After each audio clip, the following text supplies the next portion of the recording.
내가 마신 물이 내 몸을 망친다. 아무리 좋은 음식, 좋은 약도 과하면 독이 된다는 것은 진리에 가깝습니다. 그런데 웬일인지 물만은 예외라 인정하는 것 같습니다. 많은 건강 프로그램들과 건강서들이 하루 2리터 이상, 심지어 많이 마실수록 좋다고 강권하고 있습니다. 정말 그럴까요? 사람들이 옷을 사입을 때 어떻게 하나요? 대부분 자기에게 어울리는지 이리저리 살펴보고 입어보면서 굉장히 신중하게 선택합니다. 그런데 먹거리에 대해서는 의외로 무심합니다. 몸으로 들어가기 때문에 훨씬 중요함에도 무엇이 몸에 좋다더라라는 이야기를 들으면 이리저리 따져보지도 않고 무분별하게 받아들이는 경우가 많습니다. 또 그 결과를 확인하려고도 하지 않습니다. 오늘 소개할 책은 물만 끊어도 병이 낫는다라는 책으로 저자 최용선, 출판사 라이눈입니다. 이 책은 과하게 섭취한 수분이 몸속에 독으로 쌓여 우리를 괴롭히는 다양한 질환의 원인이 된다고 역설하고 있습니다. 물이 건강에 도움이 된다는 것은 어디까지나 수독이 없고 정상적으로 수분 대사를 할 수 있는 사람들의 한한 이야기입니다. 수독이 있는 사람들은 필요 이상의 물을 마셔서는 안 됩니다. 지금까지 물이 무조건 좋다고 생각했던 분들은 무척 혼란스러울 것입니다. 그 혼란을 가라앉힐 수 있도록 책 속으로 들어가 보겠습니다. 물 억지로 마시면 독된다? 전 원래 물을 잘 마시지 않는 사람인데 요샌 일부러 열심히 마셔요. 하루 최소한 2리터는 마셔야 한다면서요? 물을 충분히 마셔야 건강에 좋다는 말이 돌면서 일부러 물을 많이 마시려고 노력하는 사람들이 부쩍 늘었다. 일일이 양을 체크하면서 물을 마시는 사람들도 많고 아예 생수병을 들고 다니는 사람들도 심심치 않게 눈에 띈다.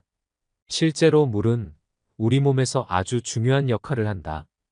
음식물을 섭취했을 때 위와 장에서 영양소를 흡수하는데도 물이 필요하고 이렇게 흡수한 영양소를 온몸 구석구석에 전달하는 역할도 물이 한다. 또한 우리 몸의 대사를 도와주는 각종 물질도 물이 없으면 잘 만들지 못하고 이를 필요한 곳에 전달하지도 못한다. 그뿐만이 아니다. 우리 몸에 독이 되는 불필요한 물질을 몸 밖으로 배출할 때도 물이 없어서는 안 된다. 인체의 열을 흡수해 땀으로 배출함으로써 체온을 조절하는 것도 빼놓을 수 없는 물의 기능이다. 하지만 무엇이든 지나치면 탈이 나는 법이다. 우리 몸에 물이 부족하면 건강을 해칠 수 있지만 이미 충분한데 자꾸 물을 더 마시면 필요 이상으로 물이 많아져 오히려 해가 될 수 있다. 우리 몸을 살려야 할 물이 제 기능을 하지 못하고 우리 몸을 병들게 하는 독으로 변질되는 것이다. 그럼에도 내 몸의 상태는 생각지 않고 무조건 물을 많이 마시려고 애쓰는 사람들을 보면 참으로 안타깝다. 지금부터라도 물을 제대로 알고 마셔야 한다.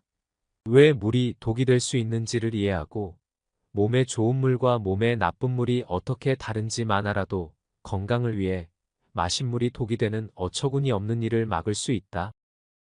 몸에 좋은 물, 몸에 나쁜 물. 우리 몸을 구성하는 가장 많은 물질은 물이다. 사람마다 개인차가 있지만 적게는 체중의 45에서 75%를 물이 차지한다. 일반적으로 근육량이 많을수록 체중에서 물이 차지하는 비율이 낮다. 상대적으로 근육량이 적은 아이들이나 노인들이 몸에서 물이 차지하는 비율이 높다. 물은 머리부터 발끝까지 없는 곳이 없다. 하지만 조직별로 수분 함유량을 살펴보면 신장, 심장, 폐, 비장, 근육의 순으로 수분 함유량이 높고 지방 조직이나 뼈는 수분 함유량이 낮다. 우리 몸 필요한 곳에 필요한 만큼 있는 물은 좋은 물이다. 한의학에서는 우리 몸에 좋은 물을 진액이라 부른다. 진액은 인체 내부에 존재하는 모든 수분을 통칭한다. 우리 몸이 생명을 유지하고 기능을 하기 위해서는 기와 혈이 잘 순환되고 각종 대사활동이 원활해야 한다. 기혈순환과 대사활동에 필요한 수분과 그 과정에서 분비되는 분비물, 즉 혈액, 임파액, 조직액, 땀, 콧물, 침, 눈물, 정액 등이 모두 진액에 포함된다. 옛 의학서에서는 진액을 진과 액으로 구분했다. 진은 비교적 맑은 체액으로 주로 피부와 근육에 분포되어 피부와 근육을 촉촉하고 탄력 있게 하는 역할을 한다. 액은 진에 비해 탁하고 주로 관절, 뇌수, 눈, 귀, 코, 입 등에 분포되어 해당 기관을 촉촉하고 건강하게 만드는 역할을 한다. 날씨나 기후 등 외부 환경이 바뀌면 우리 몸은 음양의 균형을 유지하기 위해 탄력적으로 외부에 적응하는데, 이때 진과 액은 서로 바뀌어가며 음양 균형 유지에 중요한 역할을 한다. 이처럼 진액은 우리 몸이 정상적으로 기능하는데 없어서는 안 될 좋은 물이다. 진액이 부족하면 여러 가지 문제가 발생할 수 있다. 피부에 진액이 부족하면 피부가 탄력을 잃고 푸석푸석해지기 쉽다. 관절에 진액이 부족하면 관절을 굽히고 펴는 것이 힘들어지고, 눈에 진액이 부족하면 눈이 건조하고 시력이 떨어질 수 있고, 코와 입에 진액이 부족하면 순환기가 건조해 호흡이 불편해지고, 입이 말라 각종 세균이 구강 내에 쉽게 번식할 수 있는 위험이 커진다. 진액이 부족한 것도 문제지만 필요 이상으로 너무 많아도 문제다. 인체에 존재하는 진액은 혈액이나 림프액처럼 우리 몸에 유익한 액체이지만, 진액이 되지 못한 불필요한 체액은 몸 밖으로 배출되어야 정상이다. 그런데 불필요한 체액이 몸 밖으로 배출되지 못하고 체내에 남아있으면 독이 되어 우리 몸을 병들게 할 수 있다. 한의학에서는 이를 담음이라 한다. 담음은 단순한 물찌꺼기나 노폐물이 아닌 만병의 원인이라 해도 과언이 아니므로, 개인적으로는 담음보다는 수독이 더 적절한 표현이라 생각한다. 이미 수독으로 고생하는 분들이 많다. 진료를 하다 보면 수독이 쌓여 있는데도 몸에 좋은 줄 알고 물을 많이 마셔 건강을 더 해치는 분들을 많이 본다. 이런 분들은 대부분 물을 적게 마시고 몸에서 남아도는 물을 적절히 이용하거나 빼주기만 해도 상태가 호전된다. 물론 오랫동안 수독을 방치해 수독이 굳어진 상태라면 전문적인 해독 치료가 필요하지만, 더 이상 불필요한 물을 과잉 섭취하지 않는 것만으로도 수독으로 인한 병은 좋아질 수 있다. 어떻게 물은 독이 될까? 필요 이상으로 물을 많이 마셨다고 그 물이 바로 독이 되는 것은 아니다. 원래 우리 몸은 스스로 수분을 조절할 수 있는 능력을 갖고 있다. 몸에 물이 부족하면 어떤 형태로든 신호를 보내 물을 섭취하도록 하고, 불필요한 물이 많으면 소변이나 땀 등으로 배출한다. 하지만 지속적으로 물을 과잉 섭취하면 우리 몸, 특히 신장에 과부하가 걸려 쓰고 남은 물을 제대로 배출하지 못할 수 있다. 몸 밖으로 나오지 못하고 몸속에 정체되어 있다 보면 서서히 독으로 변한다. 흐르지 못하고 고여있는 물이 썩는 것과 같은 이치다. 처음에는 수독이 쌓인 부위의 기능이 떨어지는 것으로 증상이 나타나지만, 나중에는 조직이 허물어지면서 상처가 나거나 물혹이나 각종 종양이 생기기도 하고, 그 주위에 피가 몰려오지 않아 온도가 떨어지고 심지어는 암세포도 생긴다. 내가 치료한 암 환자들을 통해서 암이 있는 부위에 상당한 양의 담음이 있다는 것을 확인했다. 꼭 물을 많이 섭취하지 않아도 수독이 생길 수 있다. 수분대사 기능에 문제가 있는 경우다. 수분대사의 가장 중요한 장기는 신장이다. 신장이 제 기능을 못하거나 기혈순환장애로 진액순환이 잘 되지 않으면 수분대사에 문제가 생긴다. 이런 상태에서는 물을 적게 마셔도 배출이 잘 되지 않기 때문에 수분이 정체돼 수독으로 변하기 쉽다. 수독은 방치하면 할수록 독성이 강해진다. 우리 몸속 특정 부위에 물이 정체되어 있으면 주변에서 생성된 노폐물이 그쪽으로 흘러들어온다. 노폐물이 많아질수록 정체되어 있는 물은 걸쭉해지고 부패되는 속도도 빨라진다. 그만큼 정체되어 썩은 물에서 나오는 독소도 많아질 수밖에 없다. 일단 몸속에 수독이 쌓이기 시작하면 우리 몸은 더 수독이 생기기 쉬운 환경으로 변한다. 수독이 쌓인 부분은 기혈순환이 잘 안 돼 물이 정체되기가 더 쉽다. 수분 대사 기능도 더 떨어져 물을 적게 마셔도 수분이 정체돼 수독이 또 쌓이는 악순환이 반복될 수 있다.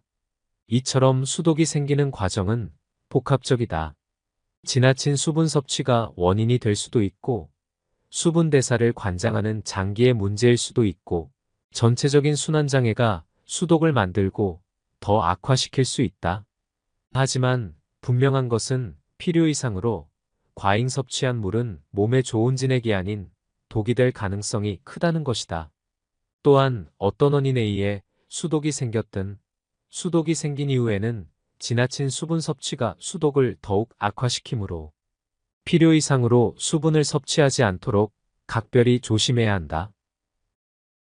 이럴 때 수독을 의심하라. 수독은 분명 만병의 근원이다. 그럼에도 엑스레이나 CT, MRI와 같은 검사에서는 수독이 나타나지 않기 때문에 아직까지는 수독을 눈으로 보여줄 방법이 마땅치 않다. 물론 수독이 아주 오랜 시간에 걸쳐 돌덩어리처럼 단단하게 굳은 상태라면 CT나 MRI에서 뭉친 형태가 희미하게 보일 수도 있다. 또한 수독의 한 형태인 물혹이 CT나 MRI로 나타나기는 하지만 극히 일부분에 불과하다. 대부분의 수독은 양방검사로는 잘 보이지 않는다. 수독은 비록 눈에 보이지는 않지만 분명한 증상으로 나타나기 때문에 우리 몸에 수독이 있는지 없는지를 아는 것은 그리 어렵지 않다. 수독과 관련된 증상은 매우 다양하다. 사람에 따라 호소하는 증상이 조금씩 다르긴 하지만 많은 사람에게서 공통적으로 나타나는 대표 증상들은 다음과 같다. 유난히 잘 붓는다. 잠을 자는 동안에는 수분 대사를 비롯한 우리 몸의 모든 대사 기능이 약해진다. 그래서 누구나 자고 일어나면 조금씩 붓기 마련이다. 그런데 유난히 잘 붓는 사람들이 있다. 물을 조금 마시고 잔 다음 날이면 얼굴이 퉁퉁 부어 오후가 되어야 빠지기도 하고, 라면이라도 먹고 잔 날에는 차마 눈 뜨고 보기 어려울 정도로 퉁퉁 붓는다. 이처럼 평소 잘 붓는다면 수독을 의심해 봐야 한다. 부종은 수독의 가장 대표적인 증상 중에 하나다. 우리 몸은 수분 대사를 통해 몸에 좋은 진액이 아닌 불필요한 체액을 소변이나 땀을 통해 배출한다. 그런데 수분 대사가 원활하지 않으면 수분이 배출되지 못해 몸이 붓는다. 부은 상태에서 더욱 수분 대사가 안 돼 더 많은 수분이 몸에 축적되면 몸이 붓다 못해 살이 찐 것처럼 체중이 불어난다. 부종이 심하지 않더라도 물렁물렁한 물살이거나 피부를 눌렀을 때 움푹 들어가 잘 나오지 않는다면 몸속에 수독이 쌓여 있을 가능성이 크다. 추위를 많이 탄다. 수분 대사가 원활하지 않은 사람들은 대부분 피부에도 물이 걸려 있는 경우가 많다. 보통 몸에 불필요한 물이 너무 많으면 소변으로 배설하는 것 외에도 땀구멍을 열어 땀으로 배출한다. 그런데 피부 개폐 기능이 약하면 땀구멍 여닫기가 제대로 되지 않아 땀이 배출되지 못하고 피부에 축적된다. 이렇게 피부에 갇힌 물은 점점 걸쭉해지고 단단해져 땀구멍을 막아 시간이 지날수록 피부에 더 많은 물이 고이게 된다. 심해지면 물이 정체된 곳에서 피부병이 생기기도 한다. 물은 대체적으로 성질이 차갑다. 열과 만나 뜨거운 물도 있지만 물의 기본적인 성질은 서늘하고 차갑다. 그런 물이 몸의 제일 바깥쪽인 피부에 걸려 있으니 추위를 많이 탈 수밖에 없다. 피부에 물이 많은 사람들은 바람도 싫어한다. 바람을 맞으면 한기를 더 느끼기 때문이다. 수독이 많은 사람은 겨울 찬바람은 말할 것도 없고 더운 바람조차 싫어한다. 열이 많은 사람은 겨울에도 찬바람을 시원하다고 느끼는데 물이 많은 사람은 상상도 할 수 없는 일이다. 통통한 체형에 평소 추위를 잘 타고 바람을 싫어한다면 수독이 쌓여 있을 확률이 90% 이상이다. 소변이 시원하지가 않다. 수분 대사의 가장 중요한 기능이 소변을 배설하는 것이다. 물을 많이 마셔도 불필요한 물을 시원스럽게 소변으로 배출할 수 있는 사람들은 수독이 잘 쌓이지 않는다. 성인의 경우 하루에 소변으로 배설하는 양은 개인마다 차이가 있지만 평균적으로는 1000에서 1500ml 사이면 정상이다. 물 마시는 양에 따라 차이가 나겠지만 하루에 소변을 보는 횟수는 평균적으로 4에서 6회 정도이고 8회 이하는 정상으로 본다. 3시간에서 4시간에 한 번씩 요일을 느끼면 수분 대사에 문제가 없으니 안심해도 된다. 하지만 소변을 본지 불과 10분도 채 지나지 않았는데 또 소변을 보고 싶거나 물을 많이 마시지 않았는데도 1시간 간격으로 자주 소변을 보거나 소변을 보고 난 후에도 시원하지가 않다면 수분 대사에 이상이 있다는 신호다. 수분 대사의 중추적인 역할을 하는 장기가 신장과 방광인데 이 장기가 약해지면 아무래도 소변을 시원하게 보기가 어렵다. 소변으로 불필요한 수분을 충분히 배설하지 못하면 그만큼 수독이 쌓일 위험도 커진다. 문제는 수분 대사 기능이 약한데도 건강에 좋다는 이야기를 듣고 물을 자꾸 마시는 분들이 많다는 것이다. 가뜩이나 신장과 방광이 약해 수분 대사가 잘 안 되는데 물을 많이 마시면 그 물은 약이 아니라 틀림없이 독이 된다. 자주 요일을 느껴 화장실을 들락거려도 물을 마신 만큼 시원하게 소변을 보지 못하니 몸에 물이 차곡차곡 쌓여 결국 수독이 되고 만다. 소변의 양 못지않게 소변 색깔도 주의 깊게 살펴볼 필요가 있다. 우리 몸에 물이 부족하면 소변 색깔이 진하다. 반면 몸에 물이 많을수록 소변 색깔이 연하다. 물을 많이 마시고 소변을 보면 소변 색깔이 연하다 못해 물처럼 투명할 때가 있는데 이는 몸속에 이미 물이 충분하다는 것을 의미한다. 물을 마셔도 진액을 만드는데 쓰이는 것이 아니라 그냥 소변으로 배설된다고 보면 된다. 소변이 시원하지 않고 소변 색깔마저 투명하다는 것은 수독이 쌓이고 있다는 증거나 다름없다. 여기저기 안 아픈 데가 없다. 특별한 이유도 없이 몸 여기저기가 쑤시고 아프다면 수독이 쌓여 있을 가능성이 아주 높다. 통증이 생기는 원인은 아주 다양하다. 서양 의학에서는 신경에 염증이 생겼을 때 통증이 발생하는 것으로 보고 있지만 십수년 동안 환자들을 진료하면서 수독이 더 큰 원인이라고 확신하게 되었다. 한의학에는 통즉불통, 불통즉통이라는 말이 있다. 통하면 아프지 않고 통하지 못하면 아프다란 의미로 수독과 연결시켜도 충분히 의미가 통한다. 수독이 쌓여있는 부분은 기혈순환은 물론 다른 순환대사가 잘 이루어지지 않는다. 수독이 순환을 방해해 그 부분이 막히니 통증이 생기는 것은 당연지사다.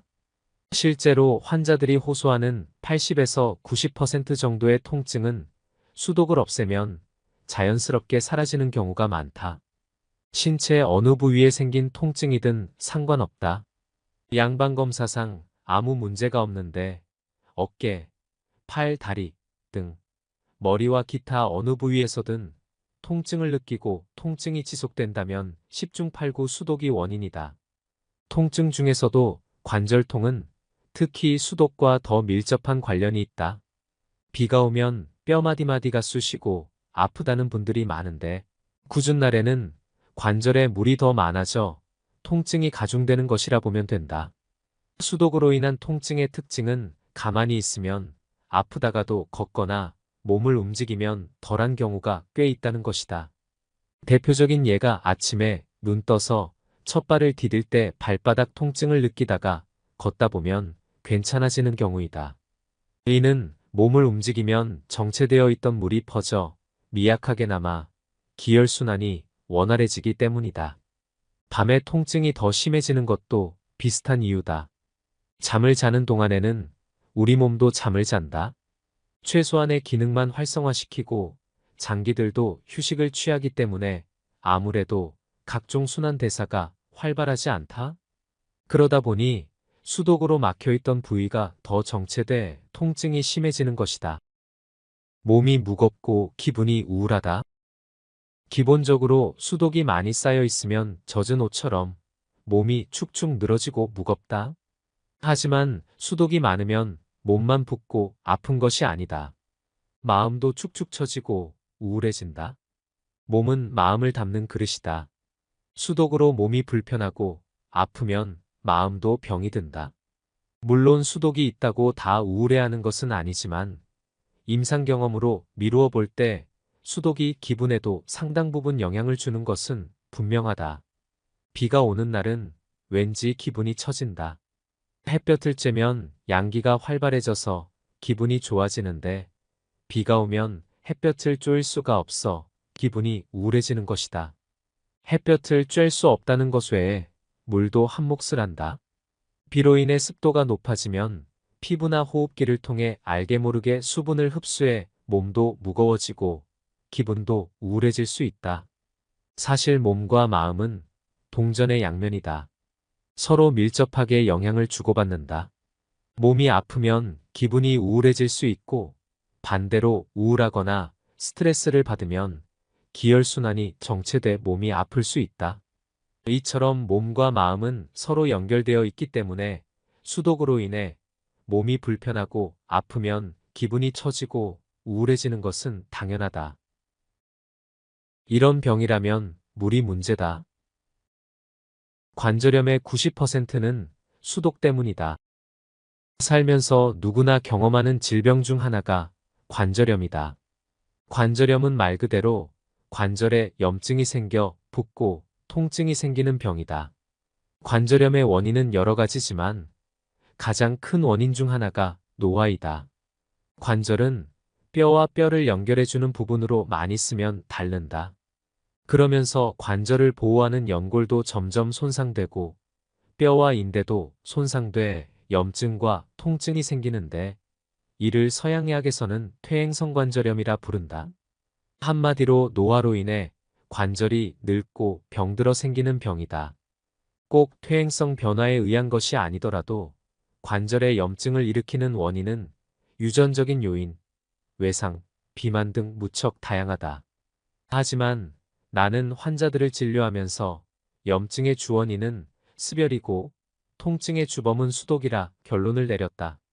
실제로 관절염으로 고생하는 환자들은 수독을 없애주면 대부분 좋아진다. 양방치료로 큰 효과를 보지 못하고 오랫동안 관절염으로 고생하던 분들도 수독 치료를 통해 지긋지긋했던 관절염으로부터 해방된 분들이 많다. 사실 관절은 거의 대부분이 물이라고 해도 과언이 아니다. 관절은 뼈와 뼈 사이에서 완충 역할을 해야 하기 때문에 관절 주위는 관절 주머니로 둘러싸여 있다. 관절 주머니 안에는 윤활액이 가득하다. 윤활액은 맑고 점성이 있는 액체로 95%가 물이다. 나머지는 미끌미끌한 점성을 띠게 하는 히알루론산 루브리신이라는 진액으로 이루어져 있다고 한다. 관절의 윤활액은 수분과 진액이 적절한 비율을 유지해야 하고 일정한 주기로 교체되어야 한다. 그런데 수분 대사가 안 돼 관절에 공급된 수분이 배출이 안 되어 고여 있으면 수독이 생긴다. 이 수독이 관절과 연결된 인대와 힘줄, 근육을 손상시키면 염증과 통증이 생긴다. 수독이 근육과 엉겨 단단하게 뭉치면 주변을 지나는 신경을 눌러 통증을 유발하기도 한다. 일단 관절에 수독이 생기면 관절에 필요한 물질은 들어오고 불필요한 물질은 빠져나가는 기능에도 문제가 생기므로 관절은 더욱 약해질 수밖에 없다. 따라서 어떤 유형의 관절염이든 효과적으로 치료하기 위해서는 우선 수독부터 없애야 한다. 여성 질환의 숨겨진 원인. 여성은 남성에 비해 기초대사량이 낮고 근육량도 적어 몸에서 생성하는 열이 상대적으로 적다. 열은 체내의 수분을 증발시키는 역할을 한다. 우리 몸속에 있는 물은 소변으로도 배출되지만 땀으로도 발산된다. 땀은 우리 몸에 적당한 열이 있을 때 잘 나기 때문에 아무래도 여성보다 열이 많은 남성이 땀이 잘 난다. 그만큼 남성이 몸속의 수분을 잘 처리할 수 있다는 얘기도 된다. 이처럼 여성은 남성에 비해 생리적, 구조적으로 수분 배출 능력이 약해 수독이 쌓이기 쉽다. 그런데도 남성들보다 물을 더 많이 마시는 경우가 많다. 주변에서 습관적으로 차나 커피, 물을 마시는 여성들을 보는 것은 그리 어려운 일이 아니다. 수독은 만병을 일으킬 수 있는 요인이지만 특히 여성 질환과 밀접한 관련이 있다. 여성 질환 중에서도 자궁 질환은 100% 수독이 직간접적으로 영향을 미친다고 해도 과언이 아니다. 실제로 생리불순, 냉, 자궁낭종, 근종 등과 같은 자궁 질환은 수독을 없애면 몰라보게 호전되는 경우가 많다. 물과 혈이 엉켜 자궁을 위협한다. 자궁은 구조적으로 수독에 아주 취약하다. 일반적으로 물은 아래로 흐른다. 물이 포함된 혈액도 매한가지다.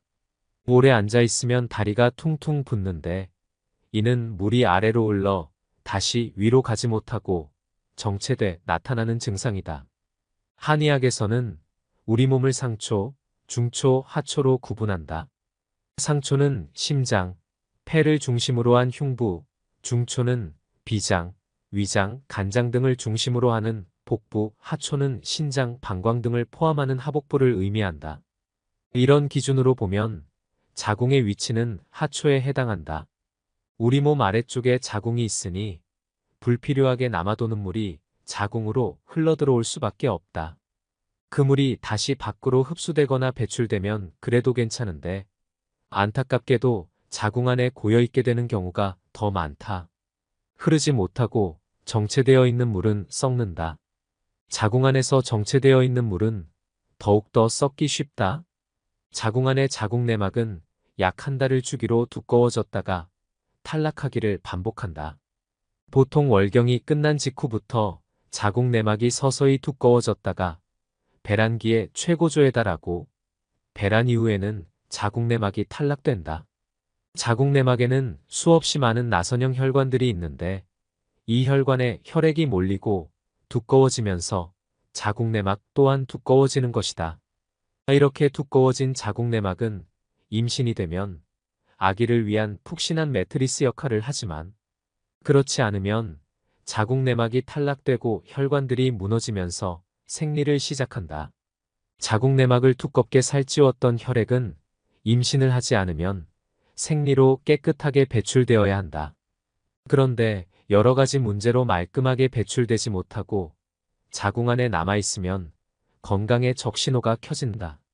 자궁 안에 흘러들어와 고여있던 물과 배출되지 못한 혈액 찌꺼기가 엉켜 자궁 내막에 붙거나 자궁 안에 쌓이기 때문이다. 혈액과 엉킨 수독은 각종 자궁 질환을 일으키는 주범이다. 몸에 수독이 쌓인 상태에서 임신을 하면 임신 중독증이 발생하기 쉽고 자궁 내막에 붙어 있으면 자궁 내막증이 생기기 쉽다. 또한 수독이 뭉치면 낭종이나 근종이 생길 수도 있다. 우리 몸의 조직과 장기가 튼튼하게 유지되기 위한 가장 중요한 전제 조건은 적절한 온도이다. 차가워져도 병이 나고 뜨거워져도 병이 난다. 자궁도 마찬가지이다. 자궁에 수독이 생기지 않게 하려면 일단 자궁의 온도를 뜨겁지도 차지도 않게 정상의 온도를 유지해야 한다. 자궁이 뜨거우면 열증의 수독이 생기고 차가우면 한증의 수독이 생기기 때문이다. 예전에는 잘 먹지 못하다 보니 피가 부족한 경우가 많아서 자궁이 차가운 분들이 많았다. 하지만 요즘엔 고열량 음식 때문에 자궁이 뜨거워서 문제가 되는 경우가 더 많다. 자궁은 곧 간이다라고 해도 지나치지 않을 정도로 자궁은 간의 지배를 받는다. 따라서 자궁 건강을 지키기 위해서는 간의 온도를 적절하게 유지해 주는 것이 중요하다. 과로를 피하고 건강한 먹거리를 먹는 것이 좋다. 요즘에는 어릴 때부터 잘못된 먹거리를 많이 먹다 보니 생리불순, 생리통 등이 극심한 경우가 많다. 건강한 먹거리는 굳이 멀리 찾지 않아도 된다. 한국 토종식 전통밥상을 차려 먹는다면 걱정할 것이 없다. 속 아픈 사람들의 공통점. 위장장애는 크게 수독이 원인인 위장장애와 열독이 원인인 위장장애로 구분할 수 있다. 위염, 역류성 식도염, 위궤양, 장염 등과 같은 질병은 이름에서 알 수 있듯이 열독이 주원인인 질병이다. 위염은 말 그대로 위에 열이 많아 염증이 생긴 질병이고, 역류성 식도염도 열이 식도를 침범해 염증을 일으킨 질병이다. 염증이 심하거나 오래 방치하면 아예 위가 헐어 구멍이 뚫리는 위궤양으로 진행하기도 한다. 이처럼 염증을 동반하는 위장장애는 열독이 주원인이지만 수독이 원인인 위장장애도 상당히 많다. 특별한 염증이 없는데도 소화불량, 식욕부진, 복부팽만 등으로 고생한다면 10중 8구 수독이 원인일 가능성이 크다. 과민성 대장증후군도 수독과 관련이 많은 질병이다. 체기가 반복되면 수독을 의심하라. 흔히 체했다는 말을 많이 한다. 음식을 먹었을 때 소화가 잘 안 되고 마치 목에 걸린 듯이 잘 넘어가지 않거나 명치 밑이 답답하고 배가 그득할 때 많이 쓰는 표현이다. 트림, 메스꺼림, 구토, 설사, 상복부 통증이 함께 나타나기도 하고 식은땀이 흐르거나 손발이 차가워지고 두통을 동반할 수도 있다. 의학적으로 체했다는 용어는 없다. 체했다라는 말은 음식들이 위장에 정체되어 있다라는 뜻이다. 증상과 가장 부합하는 의학적 용어는 소화불량이다. 체한 증상은 대부분 일시적으로 나타났다. 저절로 사라지는 경우가 많다. 어쩌다 한번 체했다 회복하면 크게 걱정하지 않아도 되지만, 오랜 기간에 걸쳐 반복적으로 자주 체한다면 그냥 넘길 일만은 아니다. 위에 열이 많아 염증이 생기지 않았는데도 체기가 반복된다면 수독이 원인일 가능성이 크다. 위에 물이 많으면 입맛도 없고 위가 냉해 음식을 먹었을 때 소화를 잘 시키지 못한다. 그런 상태에서 수독이 쌓였는지도 모르고 음식을 먹으면 자주 체할 수밖에 없다.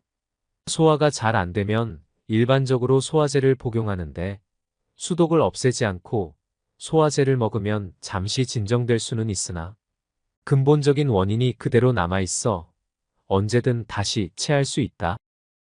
수독으로 인해 질병이 생겼다면 수독을 풀어야 질병이 치료된다. 하지만 물을 맹신하는 사람들은 수독의 존재를 인정하지 않고 다른 데서 원인을 찾는다. 증상 위주로 병을 진단하고 치료하는데 대부분 큰 효과를 보지 못한다. 원인 치료를 하지 않기 때문이다. 좋다는 방법을 다 동원해도 효과를 보지 못하면 그제야 수독 치료를 시작한다. 수독이 원인인 병은 치료를 시작하자마자 빠르게 병세가 호전된다. 경험해보지 않은 사람은 믿기 어렵겠지만 오랫동안 환자를 치료하면서 확인한 사실이다. 여기까지 책의 핵심 내용 정리를 마치겠습니다. 여러 여건상 책의 일부밖에는 전달해드리지 못하니 오롯이 저자의 뜻을 이해하시려면 꼭 책을 읽어보시길 추천드립니다. 영상이 도움되셨다면 구독, 좋아요 부탁드립니다. 인간은 원래 고독한 존재입니다. 고독감을 느낄 때마다 외롭다거나 괴롭다고 말하며 한탄할수록 행복은 멀어집니다.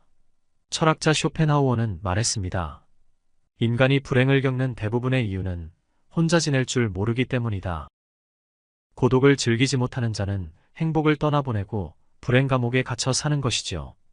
그래서 발상의 전환이 필요합니다. 먼저 고독을 받아들인 다음 앞으로 다가올 날을 위해 지금의 외로움을 유용하게 이용하자고 생각을 달리해야 합니다. 혼자가 되는 상황을 긍정적으로 받아들이면 여태 보지 못한 기회들이 눈에 띄기 시작합니다. 사실 생각해보면 올 때도 혼자 갈 때도 혼자인 것이 우리의 인생입니다. 그렇다면 혼자 산다는 것은 무엇일까요? 어떻게 고독과 외로움을 즐겨야 인생을 잘 살아갈 수 있는 걸까요? 오늘 소개할 책은 집에서 혼자 죽기를 권한다라는 책으로, 저자 우에노 지즈코, 출판사 동양북스입니다. 우리는 흔히 혼자 사는 노인을 불쌍한 시선으로 바라본다. 그리고 그 노인이 세상을 떠나면 고독사라며 쓸쓸한 표정을 짓는다. 그런데 정말 그 노인은 고독하고 불행했을까? 일반적인 생각과 달리 1인 가구의 행복지수 생활 만족도는 2인 가구의 그것보다 훨씬 높으며 자살률 역시 1인 가구보다 2인 가구가 더 높다는 것이다. 그녀는 자녀가 없는 싱글의 경우 고민은 적고 자식들 눈치 보지 않아도 되기 때문에 오히려 더 편안하게 여생을 보낼 수 있다고 주장한다. 그와 더불어 우에노 지즈코는 노후에 대한 상식이 변하고 있다고 주장한다. 예전에는 자식과 동거하며 3대가 같이 사는 게 너무 당연했지만 지금은 따로 사는 게 당연한 것으로 바뀌고 있다는 것이다. 또한 예전에는 부모가 아프면 자식이 모든 것을 버리고 무료 간병 노동을 해야 한다고 생각했지만 지금은 간병이 유료 노동이라는 걸 모두가 인정하는 추세다. 그럼 바로 책 속으로 들어가 보겠습니다. 혼자 늙는 사람은 불쌍한 걸까? 노인이 혼자 있으면 사람들은 불쌍하다 외롭겠다라고 말한다. 나는 그런 사람들에게 쓸데없는 오지랖이라고 말하고 싶었다. 어느샌가 우리 사회에 싱글 인구가 늘어났다. 간병보험이 시작된 2000년에는 고령자가 자녀와 함께 사는 비율이 49.1%였지만 약 20년 동안 30.9%까지 떨어졌다. 고령자 가구의 독거 비율은 2007년에 15.7%에서 2019년에는 27%로 급증했다. 부부 가구의 비율은 33%로 고령자 가구의 독거 비율을 합하면 50%를 넘는다. 부부 가구를 사별과 이혼에 따른 예비 1인 가구라고 생각하면 결국 가까운 미래에는 1인 가구가 절반 이상이 될 것이다. 언젠가는 그럴 거라고 생각했지만 변화 속도가 예측을 훨씬 뛰어넘었다. 가장 크게 바뀐 것은 부부 중 한쪽이 사망하여 혼자가 되어도 자녀와 함께 살지 않고 혼자 사는 사람이 늘었다는 점이다. 싱글, 행복하면 그만이다 해서 나는 부모를 혼자 둔다고 비난받은 자녀가 부모에게 같이 살자고 요청하는 것을 악마의 속삭임이라고 표현했다. 이제는 그런 악마의 속삭임을 입에 담는 자녀도 그것을 받아들이는 부모도 줄어들었다. 세대 간의 가구 분리가 완전히 자리를 잡았다. 왜냐고? 그래야 부모와 자녀 모두가 행복하다는 사실을 배웠기 때문이다. 그리고 그 이유 중 가장 큰 것은 고령자가 혼자 사는 것에 대한 편견이 사라져서다. 또 고령자 스스로도 혼자 사는 것이 의외로 괜찮다고 깨닫기 시작했기 때문이다. 베테랑 싱글이라면 이 정도는 이미 예전에 눈치챘을 것이다. 다만 가족 만세를 외치는 이 세상에서 큰 소리로 그런 이야기를 하기가 껄끄러웠을 뿐이다. 그뿐만 아니라 기혼 여성들이 사별과 이혼으로 돌싱이 되어 막상 혼자 살아보니 나쁘지 않다는 사실을 학습한 효과도 있다.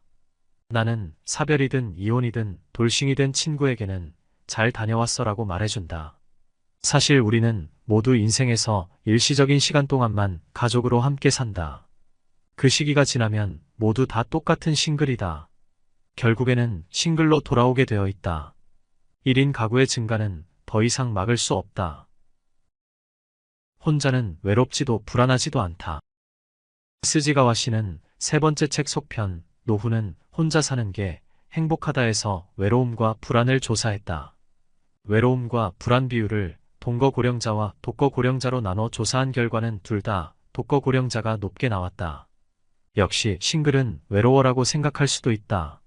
하지만 스지가와 씨가 지적했듯이 외로움은 대부분 일시적인 감정으로 일정 시기가 지나면 익숙해진다. 따라서 싱글이 된 지 얼마 안 된 초보 싱글은 외로움을 느끼지만 처음부터 혼자라면 외로워하지 않는다. 나는 애초에 외동으로 자라서 전혀 외롭지도 불안하지도 않아요. 다른 사람들이 외롭다고 하면 잘 이해가 안 됐어요. 왜 외롭다고 하는지 모르겠어요. 당연한 말이지만 가장 외로운 사람은 마음이 통하지 않는 가족과 함께 사는 고령자다. 사실 고령자의 자살률은 예상과 달리 독거 고령자보다 동거 고령자 쪽이 더 높다. 그림 7은 외로움과 만족도의 상관관계를 나타낸 그림이다. 그림을 보면 외롭지 않은 사람의 만족도가 높다.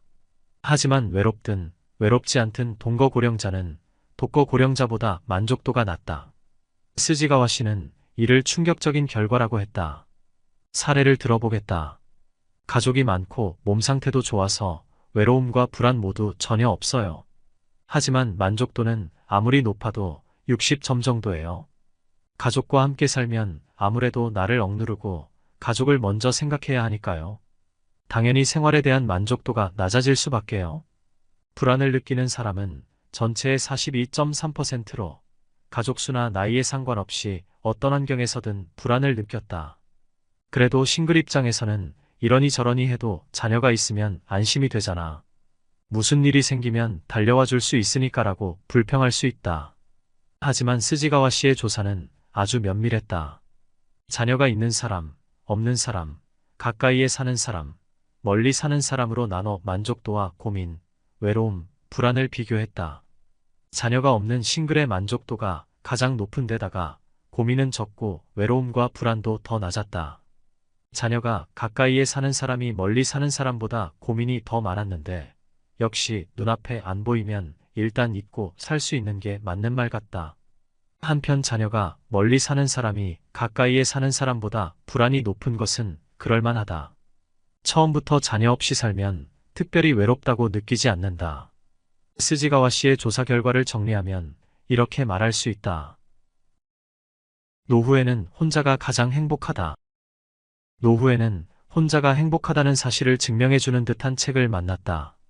스지가와 사토시 씨의 노후는 혼자 사는 게 행복하다라는 책이다. 스지가와 씨의 책은 혼자 사는 게 가장 행복하다는 사실을 데이터를 통해 논리적으로 증명했다. 가타부타 토를 달 수가 없었다. 스지가와 씨는 오사카에서 이비인후과 의사로 일하고 있는데 2013년에 오사카부 가도마시에 사는 60세 이상의 고령자 약 500명을 대상으로 조사를 진행했고 460명에게 답변을 받았다. 그 결과 혼자 사는 고령자의 생활 만족도가 가족과 함께 사는 고령자보다 높다는 데이터를 얻었다. 세상에는 행복지수 조사라는 게 있는데 사실 행복이란 극히 주관적이다. 당신은 행복합니까?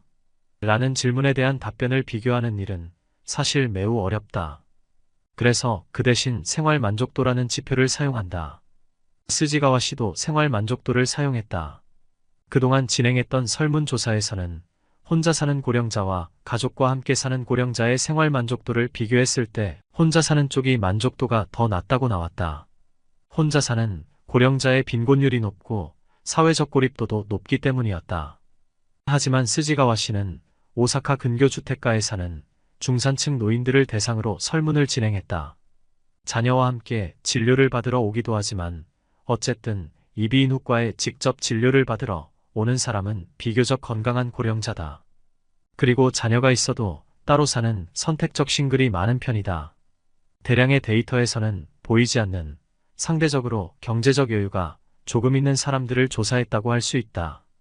정부 통계는 고령자를 독거와 동거 두 가지로만 비교했지만 스지가와 씨는 독특한 방법을 사용했다. 동거 고령자를 더 여러 층으로 나눠서 동거인이 1명인 경우, 2명인 경우, 3명인 경우, 4명 이상인 경우로 구분해서 비교했다. 그 결과 동거인이 1명 늘어나, 즉 2인 가구가 되면 생활 만족도가 최저로 떨어졌다.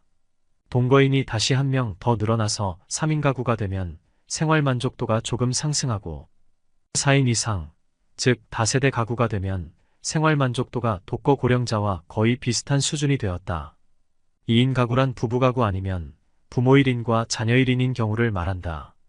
부부가구는 이른바 빈둥지 시기로서 육아가 끝나 목표를 상실한 커플이 얼굴을 마주하는 위기의 시기다. 부부만 남게 되면 서로 다른 문화가 격돌하여 당연히 생활 만족도가 낮아질 수밖에 없다. 그래서 이 시기에는 중간에 완충 가구를 두는 게 좋다. 자녀가 함께 살거나 반려동물을 통해 대화하는 커플도 있다. 그러니 3인 가구가 되면 생활 만족도가 조금 상승하는 게 이해가 된다. 동거 가족이 3명 들어서 총 4인 이상의 다세대 가구가 되면 생활 만족도는 1인 가구와 비슷해진다.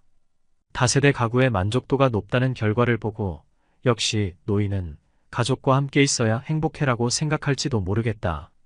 하지만 스지가와 씨의 결론은 혼자 사는 것은 3대가 함께 사는 것과 맞먹는 만족도를 얻을 수 있다이다. 스지가와 씨는 더 흥미로운 사실도 밝혀냈다. 나이를 먹을수록 체력이 떨어지고 몸에 여러 문제가 생긴다. 하지만 시간의 흐름에 따른 조사 대상의 변화를 따라가 보니 건강 상태가 나빠져도 혼자 사는 사람의 만족도는 좀처럼 떨어지지 않았다. 아프고 고통스럽다는 것은 애초에 타인의 고통이다. 말해봤자 어쩔 도리가 없다. 혼자 참는 수밖에 없다는 싱글의 체념과 각오가 전해지는 듯하다. 혼자 사는 고령자라고는 해도 일단 가족을 형성했다면 따로 사는 자녀가 있을 수 있다. 스지가와 씨의 조사에 따르면 혼자 사는 고령자 중 자녀가 있는 사람과 없는 사람의 생활 만족도는 다르게 없다고 한다. 아, 천만다행이다.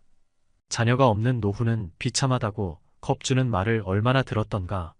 자녀와 따로 사는 것은 이제 거의 당연한 일이 되었고, 나이를 먹다 보면 오히려 자녀가 먼저 세상을 뜨는 일도 있다. 따로 사는 자녀가 있든 없든 생활 만족도는 바뀌지 않는다는 사실이 이해된다. 2인 가구의 만족도는 최저. 2인 가구의 생활 만족도는 남편과 아내가 매우 달랐다. 싱글의 만족도는 남녀 모두 평균 74점으로 거의 비슷하게 높았다. 반면 2인 가구는 남녀 양쪽 모두 싱글보다 만족도가 낮을 뿐만 아니라 여성의 만족도가 남성보다 더 낮았다. 스지가와 씨는 2인 가구는 아내의 단독 패배라고 정통으로 지적했다. 이 책에는 공감할 만한 사례가 가득하다. 남편은 매일 텔레비전만 봐요. 말을 걸어도 대답을 안 한다니까요. 그러면서 사소한 것까지 어찌나 잔소리하는지 짜증이 난다니까요. 남편은 다른 사람의 말을 전혀 듣지 않아요. 자기가 하고 싶은 대로만 하죠. 제가 반대 의견을 내면 금방 큰 소리를 내서 대화가 안 돼요. 남편이 퇴직하고 나더니 내가 어딜 가든 따라와서 피곤해요. 남편은 다른 식구가 아픈 것에는 관심도 없으면서 자기 건강에 조금이라도 문제가 생기면 난리를 치죠. 남편이 퇴직한 후로 집안일은 일절 돕지 않고 불평만 해서 우울해요. 온종일 컴퓨터를 하고 있다니까요. 남편의 존재 자체가 짜증나요. 온종일 기분이 우울해요. 물론 남편도 할 말이 있을 것이다. 남편의 만족도도 역시 낮다. 저는 취미 활동만 하고 집안일은 전혀 하지 않아요. 매번 밥을 차려주는 아내가 고맙지만 말로 표현하지 않아요. 말을 한다고 죽는 것도 아닌데 왜 일본 남자들은 고맙다는 말을 이리도 아낄까? 그럼 남편과 아내는 어떻게 지내야 할까? 2인 가구의 노후 행복의 비결로 다음 7가지를 들 수 있다. 비결 1. 서로를 이해한다. 비결 2. 가사 분담을 확실히 한다. 비결 3. 가치관이 달라도 신경 쓰지 않는다. 비결 4. 눈앞의 불만은 사소한 거라 생각한다. 비결 5. 둘이 있을 때부터 미리 혼자가 되었을 때를 준비한다. 비결 6. 시간적, 공간적으로 거리를 둔다. 비결 7. 자신의 세계에 파고든다. 아무래도 상호 불가침 조약을 맺고 서로 간섭하지 않는 게 공존의 비결 같다.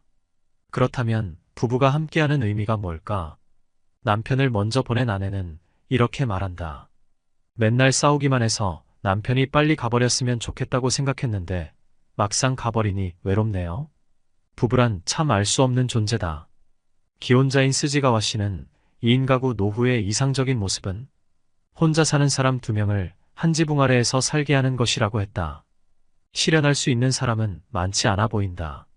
스지가와 씨는 두 번째 책에서 만족도 조사에 이어 또 흥미로운 조사를 했다. 바로 고민도 조사다. 그 결과가 1인 가구는 만족도가 압도적으로 높고 고민이 적은 반면 2인 가구는 만족도가 낮고 고민이 가장 많다. 동거인이 늘어날수록 만족도가 올라가지만 반대로 고민도 많아지는 경향을 볼 수 있다. 당연하다. 고민은 나보다는 주변에서 오기 때문이다. 자신은 만족도가 높더라도 함께 사는 자녀 부부의 사이가 나쁘거나 손자에게 문제가 생긴다면 고민의 씨앗이 될 수밖에 없다. 물론 혼자 사는 고령자에게도 따로 사는 가족은 있을 테니 비슷한 고민이 있을 수 있다. 하지만 인간이란 남보다는 자신을 먼저 생각하기 때문에 일단 눈앞에 안 보이면 잘 잊는다. 따라서 만족도에서 고민을 빼도 역시 혼자 사는 사람의 만족도가 가장 높게 나온다. 만족스러운 노후의 3가지 조건. 만족스러운 노후의 모습을 따라가 보니 결론은 혼자 사는 거였다. 노후의 생활 만족도는 익숙한 장소에서 진정으로 신뢰할 수 있는 친구와 자유롭게 사느냐에 따라 결정된다. 스지가와 씨는 자신의 저서 3부작의 결론을 이렇게 맺었다. 나는 그동안 살던 집에서 계속 살기. 돈 부자보다 사람 부자 되기. 타인에게 신세 지지 않고 자유롭게 살기. 이상 3가지를 추구하며 살았다. 스지가와 씨의 결론은 나의 주장과 보기 좋게 겹쳤다. 스지가와 씨도 시설에 들어가는 것은 권하지 않았다. 오히려 자신이 결론 내린 요소들은 어떠한 고급 시설에도 존재하지 않는다라고 단언했다. 부유층 대상의 요양시설을 봐도 내가 전혀 부러워하지 않는 이유다. 싱글 중에는 스스로 선택한 사람과 어쩔 수 없이 된 사람이라는 두 종류가 있다. 싱글의 삶을 살 마음가짐이 있느냐 없느냐에 따라 나뉜다고도 말할 수 있다. 스스로 선택한 싱글 생활에는 외로움도 불안도 없다. 높은 만족도와 적은 고민을 보여주는 관련 데이터는 이 사실을 받침해줄 강력한 지원군이다. 그런데도 미디어에서는 여전히 혼자 사는 고령자를 마치 사회 문제처럼 묘사할 때가 많다. 몇 번이나 반복하지만 혼자 사는 것과 고립은 다르다. 동거가족이 있다고 해서 반드시 안심할 수도 없다. 만약 함께 사는 가족이 학대나 방치를 한다면 훨씬 더 위험할 수도 있다. 미디어 관계자들에게 부탁하고 싶다. 싱글의 부정적인 모습만이 아니라 긍정적인 롤모델도 제시해 주기를 바란다. 주변을 둘러보면 혼자 잘 사는 노인이 얼마든지 있다. 이러한 데이터와 롤모델이 늘어나서 싱글에 대한 부정적인 편견이 사라지기를 바란다. 혼자 사는 치매 환자의 상태가 좋은 이유. 대부분의 치매 환자는 가족의 결정으로 시설에 들어간다. 여기에는 그만한 이유가 있다. 대부분 치매 증상으로 의사 결정 능력이 없기 때문이다. 속아서 끌려온 치매 고령자가 나가게 해달라. 집에 가고 싶다고 하는 것은 당연하며 이는 망상도 폭언도 아니다. 만약 혼자 사는 사람이었다면 약을 사용하지 않는 정신과 의사로 유명한 치매 전문의 다카하시 유키오 씨의 조종이론에 따르면 문제 행동은 모두 조종을 받는데 그 원인을 만드는 누군가가 반드시 주변에 있다고 한다. 그렇다면 혼자 사는 치매 환자는 누군가의 조종이 없는 환경에 있는 것이다. 역학적으로 증명할 수 있을 정도로 사례가 많지는 않지만 다카하시 씨는 자신이 경험한 임상 사례를 통해 혼자 사는 치매 환자의 BPSD는 가볍다는 인상을 받았다. 확실히 흥분이나 폭력은 적고 간병을 거부하거나 집으로 돌아간다는 망상, 사람을 착각하는 망상, 물건 도난 망상이나 질투 망상 등도 많지 않다고 했다. 그리고 가족과 함께 사는 경우와 달리 혼자 사는 치매 환자는 매일 지적을 받지 않기 때문에 스트레스가 극히 적다고 했다. 아, 다행이다. 다카하시 씨뿐만 아니라 치매 대응 업무를 하는 다른 많은 의사의 이야기를 들어봐도 혼자 사는 치매 환자가 훨씬 증상이 가볍고 즐겁게 살고 있었다. 물론 개인차는 있지만 그래서 치매 환자가 혼자서 살 수 있냐고? 생활 습관을 유지할 수 없게 되어도 방문 간병인이 있다면 식사와 입욕이 모두 가능하다. 친근한 간병인이 있다면 시설처럼 저항할 일도 없다. 스스로 식사 준비를 할 수 없게 되면 배식 서비스를 부탁하면 된다. 치매 환자도 음식만 제공해주면 혼자서 제대로 먹을 수 있다. 식욕은 삶의 욕구 중 가장 기본이다. 먹을 수 있는 동안은 잘 먹으면서 즐겁게 지내다가 먹는 게 어려워지거나 누워 지내게 되면 그때는 치매가 있든 없든 필요한 간병은 똑같다. 실제로 혼자 사는 치매 고령자가 집에서 임종을 맞는 사례도 점점 늘어나고 있다. 고독사가 두려운 당신에게 30대에 이혼하고 나서 30년이 흘렀습니다. 아이도 없어서 자유롭게 살아왔는데 노후가 찾아오니 어안이 벙벙합니다. 이대로 살다가 어느 날 고독사 할까봐 불안합니다. 나한테 종종 들어오는 고민 사연이다. 하지만 걱정할 필요 없다. 고독사한 사람들은 살아있을 때부터 이미 고립된 인생을 살았다. 고립된 인생이 고독사라는 결과로 이어졌다. 살아있는 동안 고립되지 않는다면 고독사를 두려워할 필요가 없다. 싱글 여성은 전혀 두려워하지 않아도 된다고 말할 수도 있다. 왜냐하면 싱글 여성은 싱글 남성과 달리 친구 네트워크를 가진 사람이 많기 때문이다. 고립된 인생은 가족의 부재와 관련이 있다. 고독사한 남성에는 비혼과 돌싱이 많다고 한다. 마지막은 병원이 아니라 집에서. 지금은 대부분의 사람들이 병원을 죽는 곳으로 생각하지만 원래 많은 사람들은 그냥 집에서 죽었다. 병원사와 재택사의 비율은 1976년에 역전되었다. 그리 오래된 일이 아니다. 오랫동안 우리는 죽어가는 노인을 병원에 보내는 게 상식이라고 생각했다. 하지만 병원은 죽는 곳이 아니라 사람을 살리는 곳이다. 특히 119를 불렀을 때는 연명치료가 필수적으로 따른다. 가장 이해하기 어려운 행동은 노인의 상태가 급변했을 때 또는 상황에 따라서는 이미 사망했는데도 119를 부를 때다. 이런 행동은 연명치료나 심폐소생을 해달라는 부탁이나 마찬가지다. 그리고 나중에는 그럴 생각은 아니었다고 후회한다. 최근에야 비로소 이런 상식에 의문을 품기 시작했다. 젊은 사람이 감염병에 걸리거나 사고를 당하면 병원으로 달려가는 게 효과적이다. 하지만 죽음이 다가온 고령자에게는 무리한 연명치료를 한들 소용이 없다. 마지막은 병원에서라는 생각은 의료 혜택을 받기 어려웠던 과거의 사고방식이다. 임종 때 한 번이라도 좋으니 아버지를 진료받게 해주고 싶은 마음 말이다. 하지만 그런 시대는 이미 지나갔다.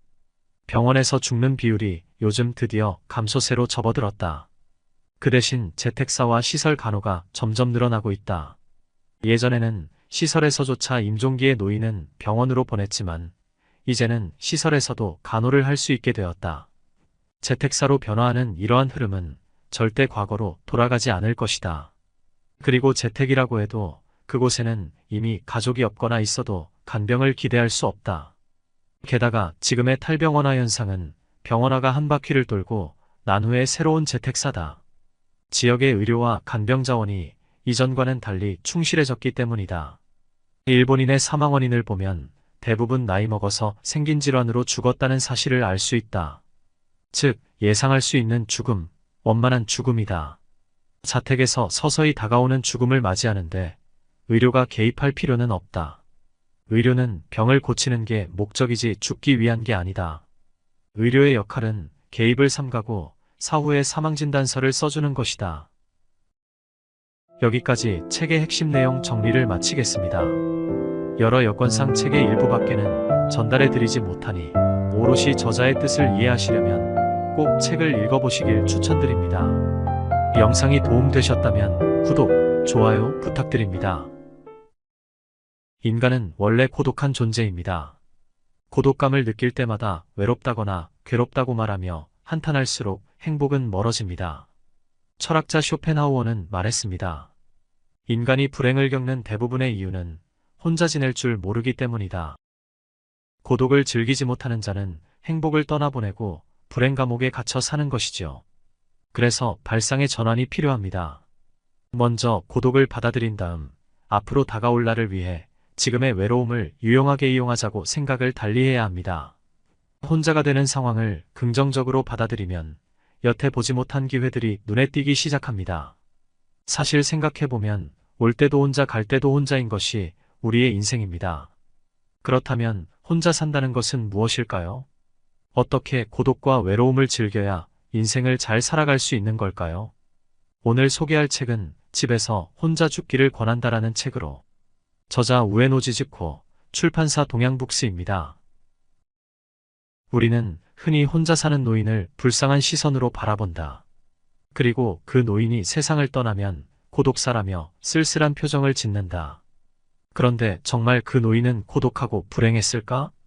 일반적인 생각과 달리 1인 가구의 행복지수 생활 만족도는 2인 가구의 그것보다 훨씬 높으며 자살률 역시 1인 가구보다 2인 가구가 더 높다는 것이다. 그녀는 자녀가 없는 싱글의 경우 고민은 적고 자식들 눈치 보지 않아도 되기 때문에 오히려 더 편안하게 여생을 보낼 수 있다고 주장한다.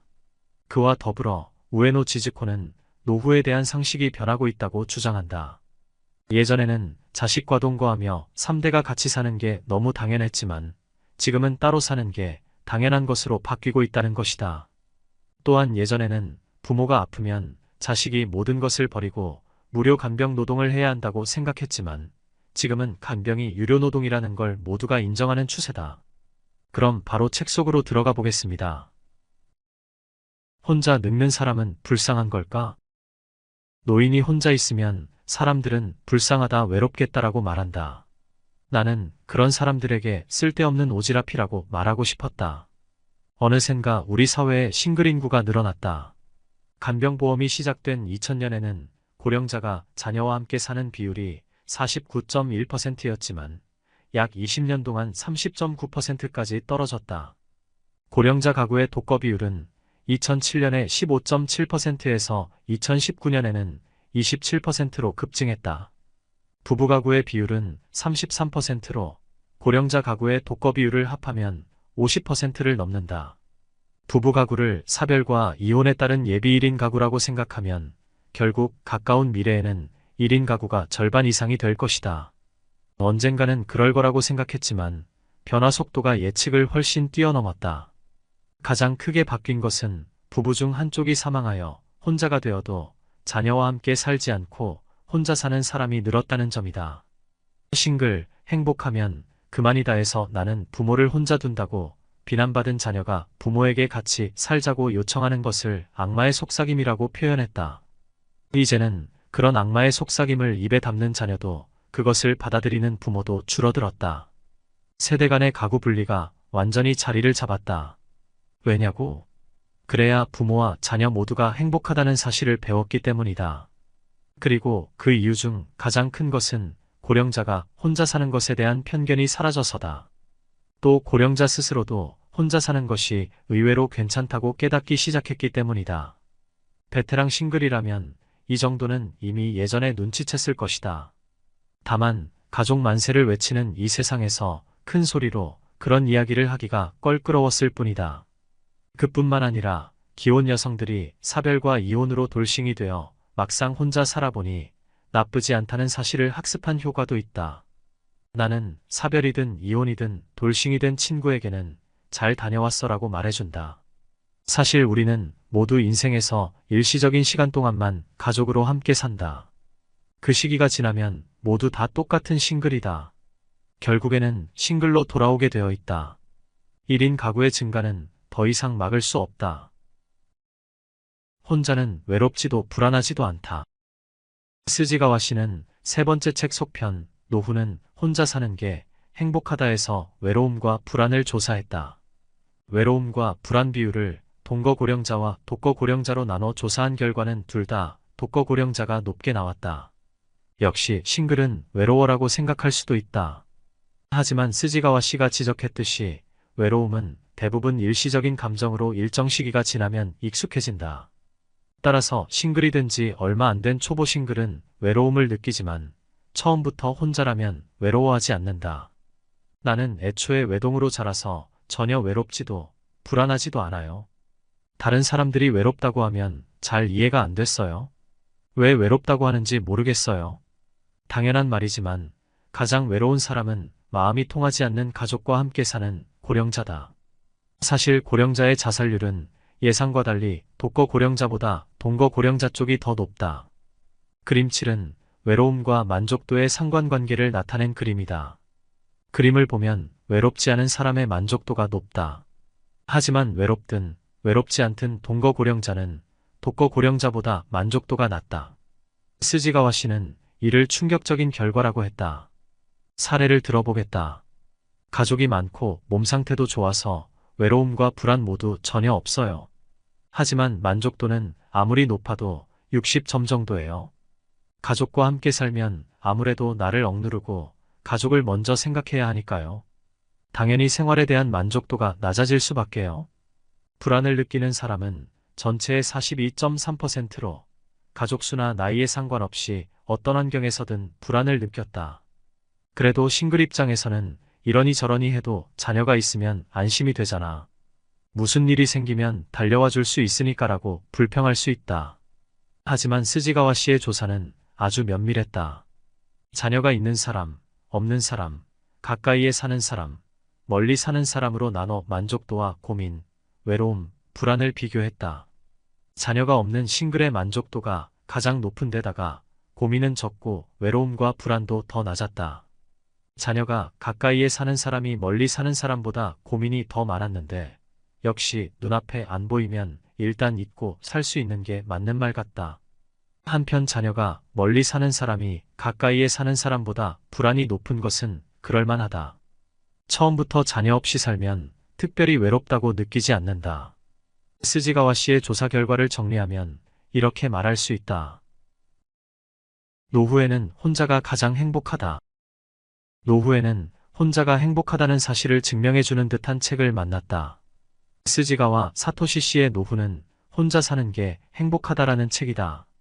스지가와 씨의 책은 혼자 사는 게 가장 행복하다는 사실을 데이터를 통해 논리적으로 증명했다. 가타부타 토를 달 수가 없었다. 스지가와 씨는 오사카에서 이비인후과 의사로 일하고 있는데 2013년에 오사카부 가도마시에 사는 60세 이상의 고령자 약 500명을 대상으로 조사를 진행했고 460명에게 답변을 받았다. 그 결과 혼자 사는 고령자의 생활 만족도가 가족과 함께 사는 고령자보다 높다는 데이터를 얻었다. 세상에는 행복지수 조사라는 게 있는데 사실 행복이란 극히 주관적이다. 당신은 행복합니까?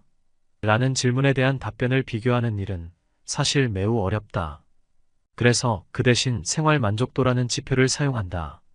스지가와 씨도 생활 만족도를 사용했다. 그동안 진행했던 설문조사에서는 혼자 사는 고령자와 가족과 함께 사는 고령자의 생활 만족도를 비교했을 때 혼자 사는 쪽이 만족도가 더 낮다고 나왔다. 혼자 사는 고령자의 빈곤율이 높고 사회적 고립도도 높기 때문이었다. 하지만 스지가와 씨는 오사카 근교 주택가에 사는 중산층 노인들을 대상으로 설문을 진행했다. 자녀와 함께 진료를 받으러 오기도 하지만 어쨌든 이비인후과에 직접 진료를 받으러 오는 사람은 비교적 건강한 고령자다. 그리고 자녀가 있어도 따로 사는 선택적 싱글이 많은 편이다. 대량의 데이터에서는 보이지 않는 상대적으로 경제적 여유가 조금 있는 사람들을 조사했다고 할 수 있다. 정부 통계는 고령자를 독거와 동거 두 가지로만 비교했지만 스지가와 씨는 독특한 방법을 사용했다. 동거 고령자를 더 여러 층으로 나눠서 동거인이 1명인 경우, 2명인 경우, 3명인 경우, 4명 이상인 경우로 구분해서 비교했다. 그 결과 동거인이 1명 늘어나, 즉 2인 가구가 되면 생활 만족도가 최저로 떨어졌다. 동거인이 다시 1명 더 늘어나서 3인 가구가 되면 생활 만족도가 조금 상승하고 4인 이상, 즉 다세대 가구가 되면 생활 만족도가 독거 고령자와 거의 비슷한 수준이 되었다. 2인 가구란 부부가구 아니면 부모 1인과 자녀 1인인 경우를 말한다.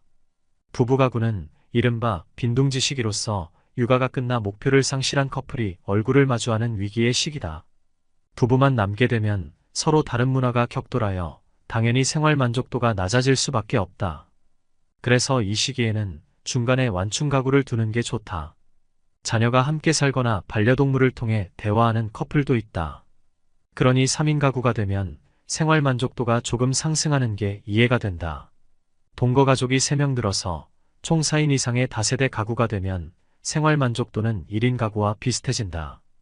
다세대 가구의 만족도가 높다는 결과를 보고 역시 노인은 가족과 함께 있어야 행복해라고 생각할지도 모르겠다. 하지만 스지가와 씨의 결론은 혼자 사는 것은 3대가 함께 사는 것과 맞먹는 만족도를 얻을 수 있다이다. 스지가와 씨는 더 흥미로운 사실도 밝혀냈다. 나이를 먹을수록 체력이 떨어지고 몸에 여러 문제가 생긴다. 하지만 시간의 흐름에 따른 조사 대상의 변화를 따라가 보니 건강 상태가 나빠져도 혼자 사는 사람의 만족도는 좀처럼 떨어지지 않았다. 아프고 고통스럽다는 것은 애초에 타인의 고통이다. 말해봤자 어쩔 도리가 없다. 혼자 참는 수밖에 없다는 싱글의 체념과 각오가 전해지는 듯하다. 혼자 사는 고령자라고는 해도 일단 가족을 형성했다면 따로 사는 자녀가 있을 수 있다. 스지가와 씨의 조사에 따르면 혼자 사는 고령자 중 자녀가 있는 사람과 없는 사람의 생활 만족도는 다르게 없다고 한다. 아, 천만다행이다. 자녀가 없는 노후는 비참하다고 겁주는 말을 얼마나 들었던가. 자녀와 따로 사는 것은 이제 거의 당연한 일이 되었고 나이를 먹다 보면 오히려 자녀가 먼저 세상을 뜨는 일도 있다. 따로 사는 자녀가 있든 없든 생활 만족도는 바뀌지 않는다는 사실이 이해된다. 2인 가구의 만족도는 최저. 2인 가구의 생활 만족도는 남편과 아내가 매우 달랐다. 싱글의 만족도는 남녀 모두 평균 74점으로 거의 비슷하게 높았다. 반면 2인 가구는 남녀 양쪽 모두 싱글보다 만족도가 낮을 뿐만 아니라 여성의 만족도가 남성보다 더 낮았다. 스지가와 씨는 2인 가구는 아내의 단독 패배라고 정통으로 지적했다. 이 책에는 공감할 만한 사례가 가득하다. 남편은 매일 텔레비전만 봐요. 말을 걸어도 대답을 안 한다니까요. 그러면서 사소한 것까지 어찌나 잔소리하는지 짜증이 난다니까요. 남편은 다른 사람의 말을 전혀 듣지 않아요. 자기가 하고 싶은 대로만 하죠. 제가 반대 의견을 내면 금방 큰 소리를 내서 대화가 안 돼요. 남편이 퇴직하고 나더니 내가 어딜 가든 따라와서 피곤해요. 남편은 다른 식구가 아픈 것에는 관심도 없으면서 자기 건강에 조금이라도 문제가 생기면 난리를 치죠. 남편이 퇴직한 후로 집안일은 일절 돕지 않고 불평만 해서 우울해요. 온종일 컴퓨터를 하고 있다니까요. 남편의 존재 자체가 짜증나요. 온종일 기분이 우울해요. 물론 남편도 할 말이 있을 것이다. 남편의 만족도도 역시 낮다. 저는 취미 활동만 하고 집안일은 전혀 하지 않아요. 매번 밥을 차려주는 아내가 고맙지만 말로 표현하지 않아요. 말을 한다고 죽는 것도 아닌데 왜 일본 남자들은 고맙다는 말을 이리도 아낄까? 그럼 남편과 아내는 어떻게 지내야 할까? 2인 가구의 노후 행복의 비결로 다음 7가지를 들 수 있다. 비결 1. 서로를 이해한다. 비결 2. 가사 분담을 확실히 한다. 비결 3. 가치관이 달라도 신경 쓰지 않는다. 비결 4. 눈앞의 불만은 사소한 거라 생각한다. 비결 5. 둘이 있을 때부터 미리 혼자가 되었을 때를 준비한다. 비결 6. 시간적, 공간적으로 거리를 둔다. 비결 7. 자신의 세계에 파고든다. 아무래도 상호 불가침 조약을 맺고 서로 간섭하지 않는 게 공존의 비결 같다. 그렇다면 부부가 함께하는 의미가 뭘까? 남편을 먼저 보낸 아내는 이렇게 말한다. 맨날 싸우기만 해서 남편이 빨리 가버렸으면 좋겠다고 생각했는데 막상 가버리니 외롭네요. 부부란 참 알 수 없는 존재다. 기혼자인 스지가와 씨는 2인 가구 노후의 이상적인 모습은 혼자 사는 사람 2명을 한 지붕 아래에서 살게 하는 것이라고 했다. 실현할 수 있는 사람은 많지 않아 보인다. 스지가와 씨는 두 번째 책에서 만족도 조사에 이어 또 흥미로운 조사를 했다. 바로 고민도 조사다. 그 결과가 1인 가구는 만족도가 압도적으로 높고 고민이 적은 반면 2인 가구는 만족도가 낮고 고민이 가장 많다. 동거인이 늘어날수록 만족도가 올라가지만 반대로 고민도 많아지는 경향을 볼 수 있다. 당연하다. 고민은 나보다는 주변에서 오기 때문이다. 자신은 만족도가 높더라도 함께 사는 자녀 부부의 사이가 나쁘거나 손자에게 문제가 생긴다면 고민의 씨앗이 될 수밖에 없다. 물론 혼자 사는 고령자에게도 따로 사는 가족은 있을 테니 비슷한 고민이 있을 수 있다. 하지만 인간이란 남보다는 자신을 먼저 생각하기 때문에 일단 눈앞에 안 보이면 잘 잊는다.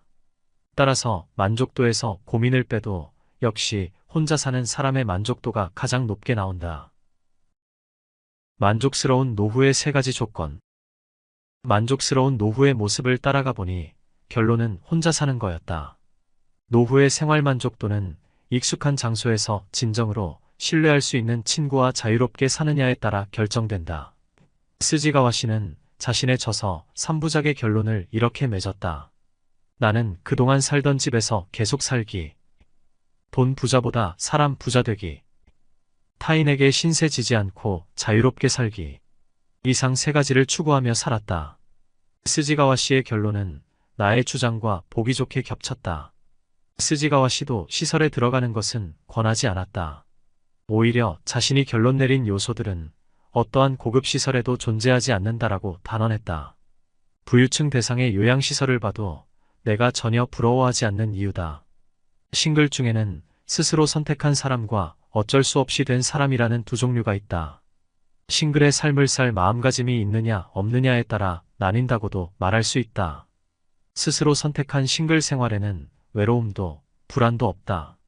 높은 만족도와 적은 고민을 보여주는 관련 데이터는 이 사실을 받침해줄 강력한 지원군이다. 그런데도 미디어에서는 여전히 혼자 사는 고령자를 마치 사회 문제처럼 묘사할 때가 많다. 몇 번이나 반복하지만 혼자 사는 것과 고립은 다르다. 동거가족이 있다고 해서 반드시 안심할 수도 없다. 만약 함께 사는 가족이 학대나 방치를 한다면 훨씬 더 위험할 수도 있다. 미디어 관계자들에게 부탁하고 싶다. 싱글의 부정적인 모습만이 아니라 긍정적인 롤모델도 제시해 주기를 바란다. 주변을 둘러보면 혼자 잘 사는 노인이 얼마든지 있다. 이러한 데이터와 롤모델이 늘어나서 싱글에 대한 부정적인 편견이 사라지기를 바란다. 혼자 사는 치매 환자의 상태가 좋은 이유. 대부분의 치매 환자는 가족의 결정으로 시설에 들어간다. 여기에는 그만한 이유가 있다. 대부분 치매 증상으로 의사 결정 능력이 없기 때문이다. 속아서 끌려온 치매 고령자가 나가게 해달라. 집에 가고 싶다고 하는 것은 당연하며 이는 망상도 폭언도 아니다. 만약 혼자 사는 사람이었다면 약을 사용하지 않는 정신과 의사로 유명한 치매 전문의 다카하시 유키오 씨의 조종이론에 따르면 문제 행동은 모두 조종을 받는데 그 원인을 만드는 누군가가 반드시 주변에 있다고 한다. 그렇다면 혼자 사는 치매 환자는 누군가의 조종이 없는 환경에 있는 것이다. 역학적으로 증명할 수 있을 정도로 사례가 많지는 않지만 다카하시 씨는 자신이 경험한 임상 사례를 통해 혼자 사는 치매 환자의 BPSD는 가볍다는 인상을 받았다. 확실히 흥분이나 폭력은 적고 간병을 거부하거나 집으로 돌아간다는 망상, 사람을 착각하는 망상, 물건 도난 망상이나 질투 망상 등도 많지 않다고 했다. 그리고 가족과 함께 사는 경우와 달리 혼자 사는 치매 환자는 매일 지적을 받지 않기 때문에 스트레스가 극히 적다고 했다. 아, 다행이다. 다카하시 씨뿐만 아니라 치매 대응 업무를 하는 다른 많은 의사의 이야기를 들어봐도 혼자 사는 치매 환자가 훨씬 증상이 가볍고 즐겁게 살고 있었다. 물론 개인차는 있지만 그래서 치매 환자가 혼자서 살 수 있냐고? 생활 습관을 유지할 수 없게 되어도 방문 간병인이 있다면 식사와 입욕이 모두 가능하다.